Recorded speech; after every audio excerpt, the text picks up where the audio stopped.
So that's our next topic, is the exposure triangle. So there's three components to exposure. Remember, exposure, what we're talking about with exposure is getting the right amount of lighting. We don't want an image that's underexposed, that's too dark. We don't want an image that's overexposed, that's too bright.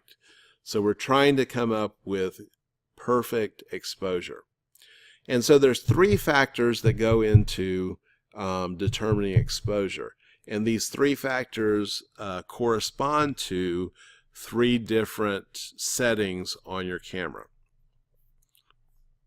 Okay, so the first item is volume.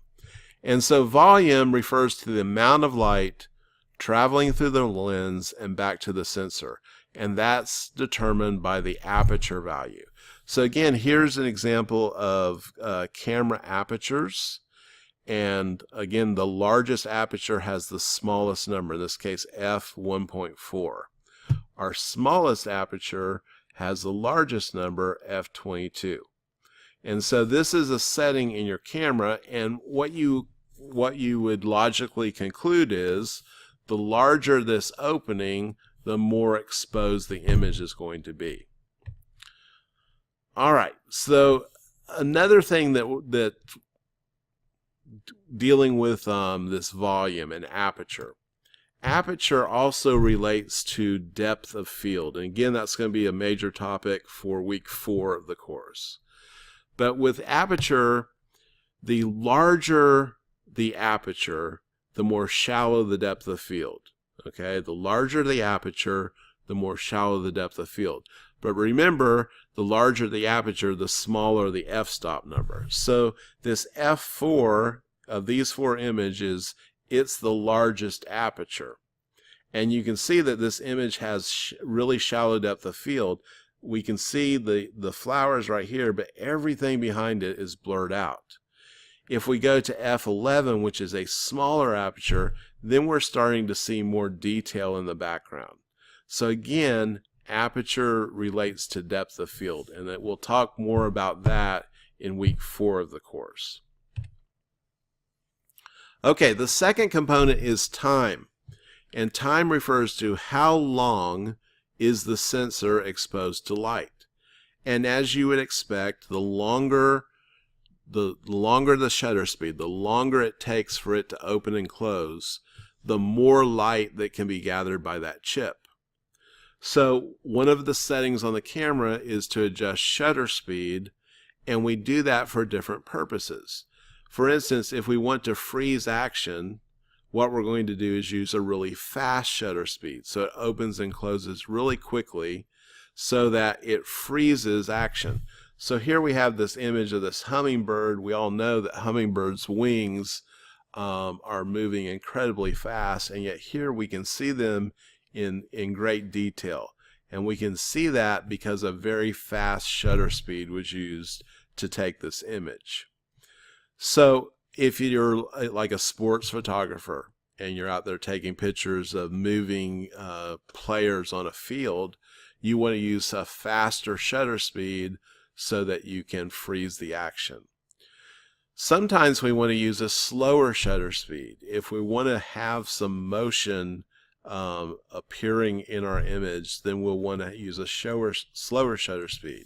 So here in this image, what we can see is we can see that the clouds and water are kind of blurry while the rocks are sharp. And that's what's happening here is the camera's placed on a tripod so that it doesn't move. And then the picture is taken and that shutter is left open for multiple seconds. Well, in those multiple seconds, the rocks aren't moving, the tripod's not moving, and so those remain sharp and clear. But in that same amount of time, this water and the clouds are moving, and so that creates motion blur that gives this image its really nice ethereal look. So these 3 items, okay, we had already talked about ISO, and ISO is the third part of the exposure triangle, and that relates to the sensitivity of the chip. The more sensitive, or the higher the ISO value, the more light that the chip is going to gather. And so what's happening whenever I take what we're after is proper exposure. And so we're looking at these three components that are operating at the same time. So again, just to go over these real quickly, aperture, the larger the aperture, the brighter or more exposure you're going to have. The smaller the aperture, the less exposure.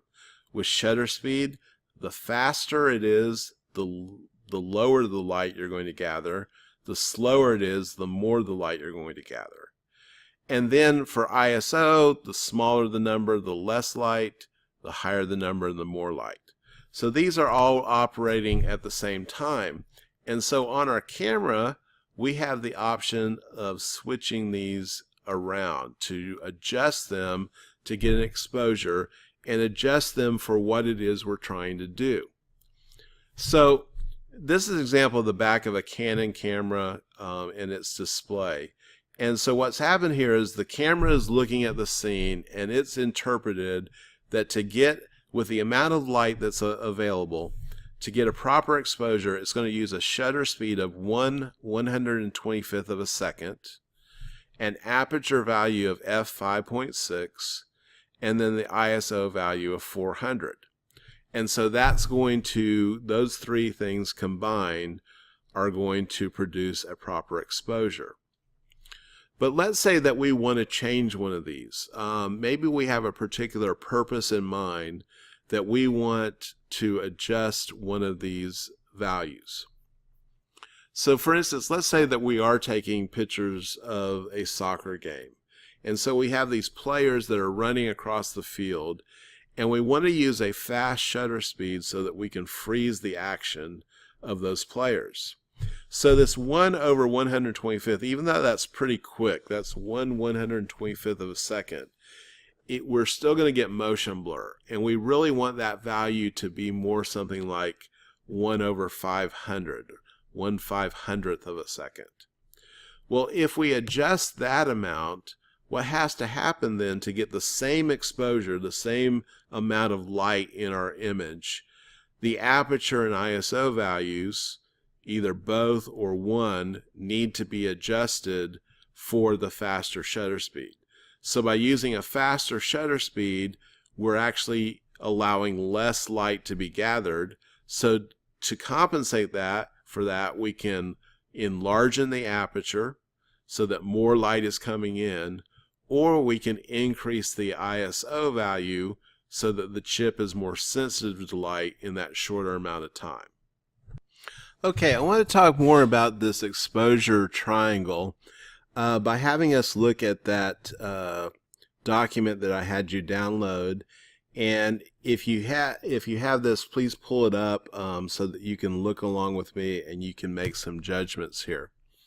So again, when we have our cameras, and let's say you're using a mobile phone camera and you take a picture, you're not worried about the shutter speed, you're not worried about the aperture, and you're not worried about the ISO. You're letting the camera take care of all those things, okay? And so every camera has what's called a fully automatic mode. In our mobile cameras, they're in fully automatic mode most of the time. Most people will never take their mobile phone camera out of fully automatic mode.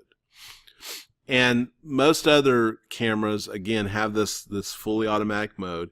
And if you're using fully automatic, what that means is the camera is deciding everything. It looks at the scene. It has this ability to look at the amount of light, and it determines, based on the amount of light it sees, what the shutter speed should be, what the aperture should be, and what the ISO value should be. And most of the time it does a really good job of that. But again, there are going to be times where we're going to want to take control of one of these elements to get the exact image that we want. And so we can override the camera. So let's look at this table here. You'll notice we have a column labeled shutter speeds, one labeled f-stops or aperture, and then we have one called ISO sensitivity. So the higher up you are on any of these columns, the less amount of light that's going to be gathered. The lower you are, the more the amount of light that's going to be gathered. And the units that we're seeing here, the difference between any two rows is what's called one whole stop of light.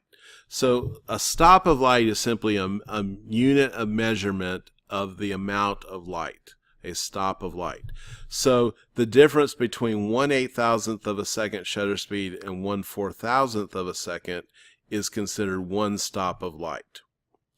So again, if you're in fully automatic mode, the camera's deciding all three of these.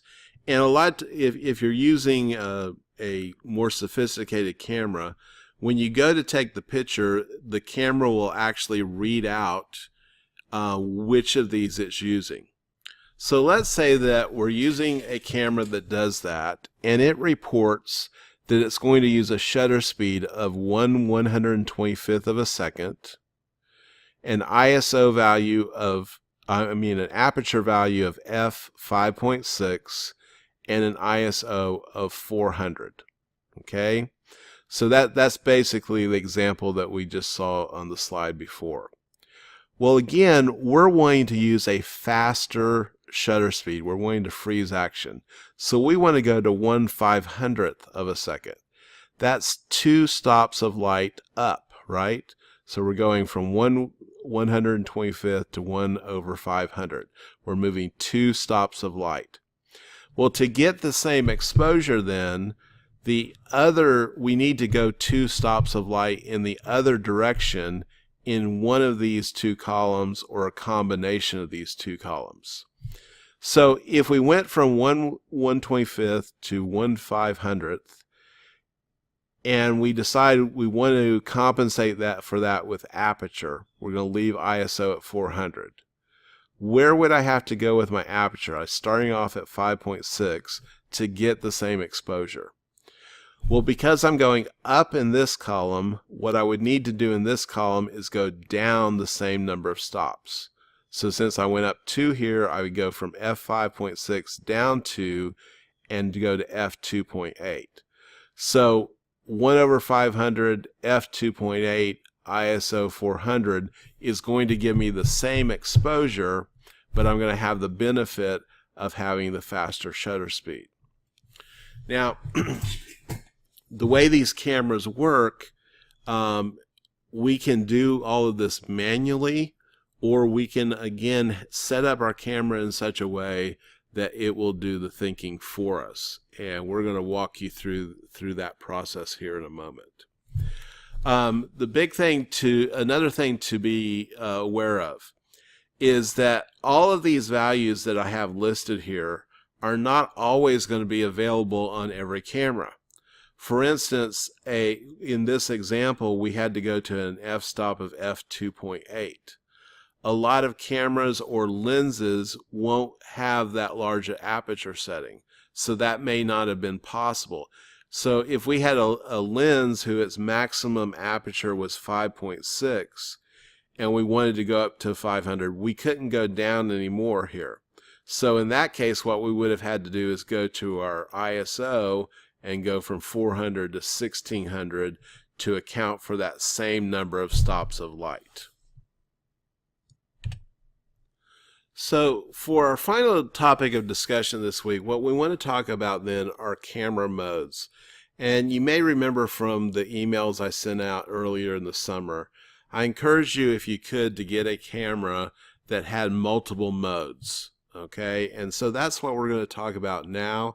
Again, if you don't have a camera that doesn't have these modes, you're still going to be able to progress in this course. But if you really want to learn more about the camera you have, or maybe you want to get more sophisticated with your use of cameras, having a camera with multiple modes is going to go a long way for you. So what I want you to notice here, these two images that I have here are dials from two different cameras. And so this one is typical of a Nikon or a Sony camera. And then this one is typical of a Canon camera. But these are the mode dials, and you'll notice they have all these different settings, okay, lots of different settings. The ones that we're concerned with are these that have the little bracket around them. You notice both of them have a little bracket. These are called the creative modes, and I like to refer to them as the professional modes. They're the modes that a professional photographer is going to learn to master. And so those are the ones that we're going to concentrate on now. These other modes are designed so that you don't have to think about anything.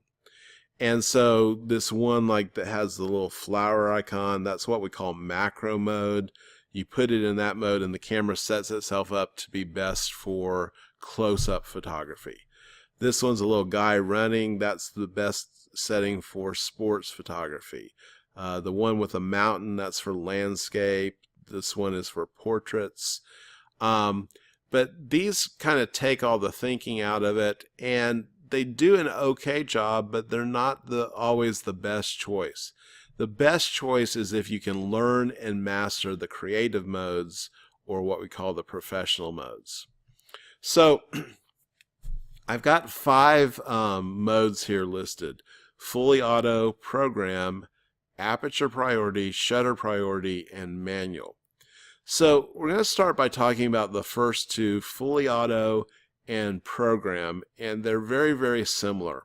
Okay, the P here on this dial and the P here on this dial stands for program, and then the fully auto is this little green setting. So when you first get your camera, it's a really good idea to put it in this fully automatic mode, and in that mode the camera again is deciding everything. It looks at the scene, it picks the right shutter speed, the right aperture value, and the right ISO to get a perfect exposure. And it'll even do one more thing. It will decide if you need a flash or not. And if you need the flash, it'll pop up the flash if it has a pop-up flash, and utilize the flash when you take the picture.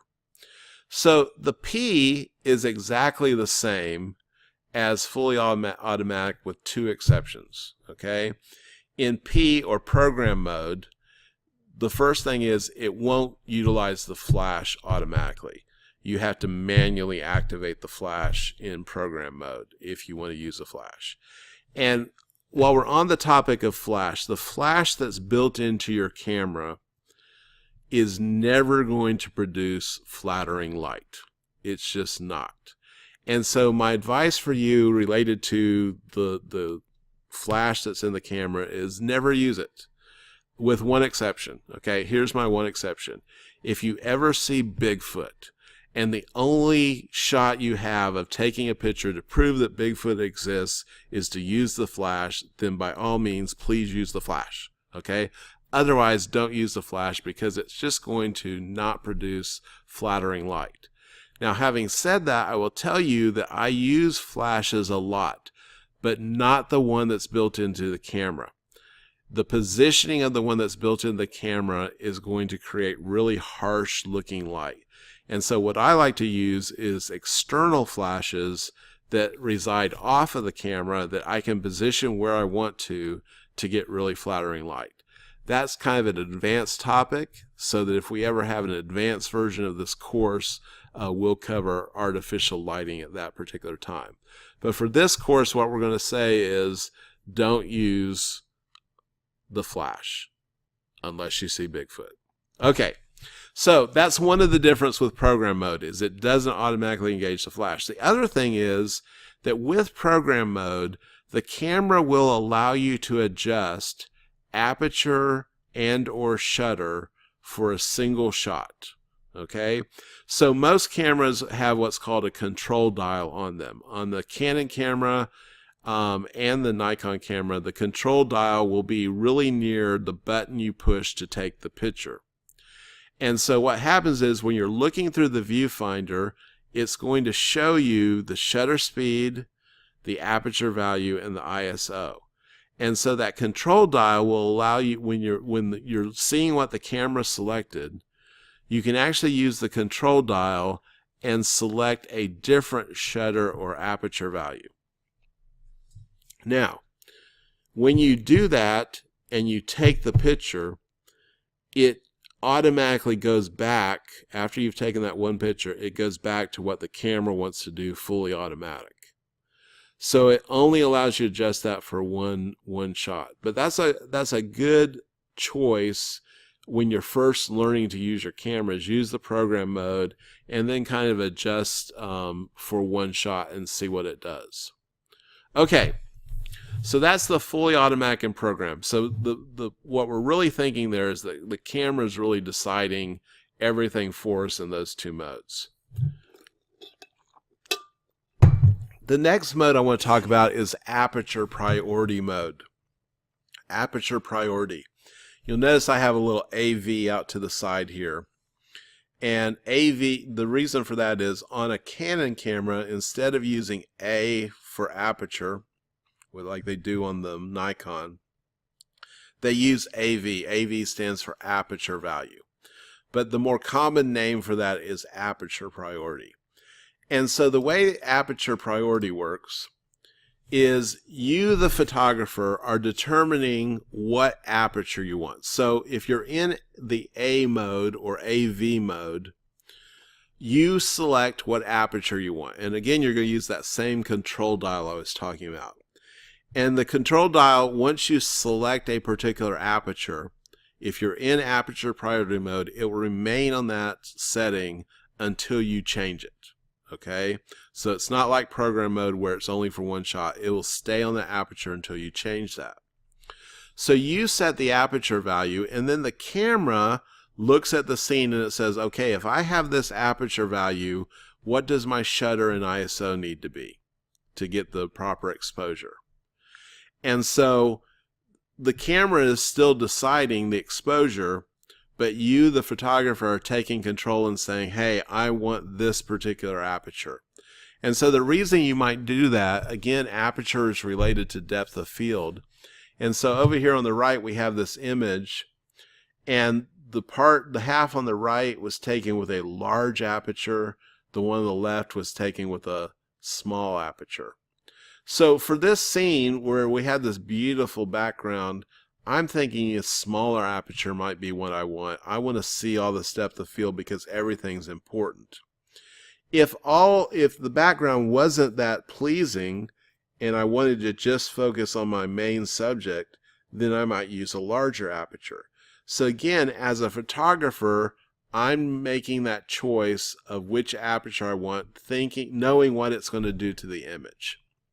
Now I will tell you, as a professional photographer, I use aperture priority mode at least 90% of the time. And if you talk to other professional photographers, most of them will tell you that this is the mode that they use most often. As a professional photographer, the thing I am concerned most about usually is depth of field. Either I want more things sharp and clear, or I want less things sharp and clear. And I'm making that creative choice, and so this is where I reside most of the time. Okay, our next mode is the shutter priority, and on a Canon camera it's going to say TV. Okay, TV. TV stands for time value. Remember, shutter relates to time in the exposure triangle. On a Nikon or a Sony camera, it's going to say S for shutter priority. And so the way the shutter priority works is the photographer is selecting what shutter speed he or she wants, and then the camera decides the appropriate aperture and ISO to get a proper exposure. So again, let's say I'm a sports photographer, I might want to be in shutter priority because I know to get sharp and crisp and frozen action, I need to have a certain speed of my shutter speed. So like for this particular image, this might be 1/500th of a second or faster to freeze the action of the soccer player. Or I might decide, hey, I want to have light trails. Okay, so this is an example of light trails. And again, what's happening here is the camera is stabilized, usually on a tripod. And now we're using a really slow shutter speed. I, the photographer, select maybe, let's say, 3 or 4 second long shutter speed. And when I take the picture, that shutter opens and it remains open for multiple seconds. And during that time, again, the camera's not moving, the phone booth and the buildings aren't moving, but there are cars and buses going by, and they're creating these light trails. So that's an example of when you might want to use shutter priority. Our final mode that we're going to talk about is called manual mode. Okay, and so in manual mode, you, the photographer, are choosing both shutter speed and aperture and possibly ISO as well. Most cameras have the ability that when you're in manual mode, you can actually set it to auto ISO so that it will select the ISO value for you, and you're selecting the shutter speed and aperture. Manual mode is when you want to totally override the camera's decision. And an example of when we might do that, and when I do this all the time, is when I'm shooting in a studio that has strobe lights. Okay, by strobe lights I mean big flashes. So what's happening is when I take a picture, those strobe lights go off and create a whole bunch of light to light up my subject matter. And the camera has no way of knowing how much light that strobe light's going to produce. And so the camera is looking at the scene and it's thinking how much light is there, and setting up shutter speed and aperture and ISO to get a proper exposure for the available light. But what happens is when I take the picture, those strobe lights go off, flood the area with more light than the camera's aware of, and so what I end up with is an overexposed image. To control for that, what I'm going to do is put it in manual mode, and I'm going to determine the aperture and shutter speed based on the amount of light that I know that's going to be produced. Now, so if you're in manual mode, you have the potential to underexpose or overexpose your image because you're making all the decisions and the camera isn't.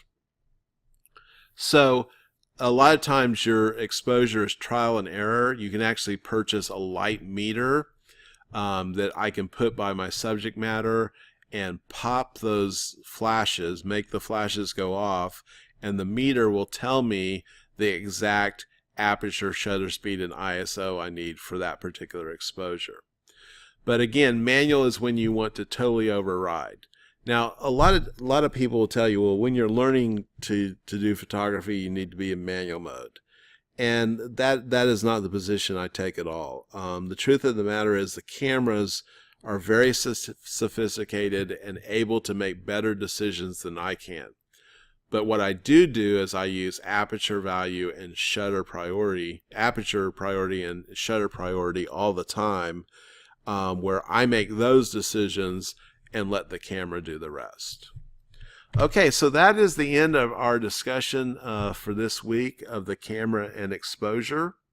And this week, your second presentation will be about using Photoshop elements and how we adjust lighting after the fact in our software package. Have a great week.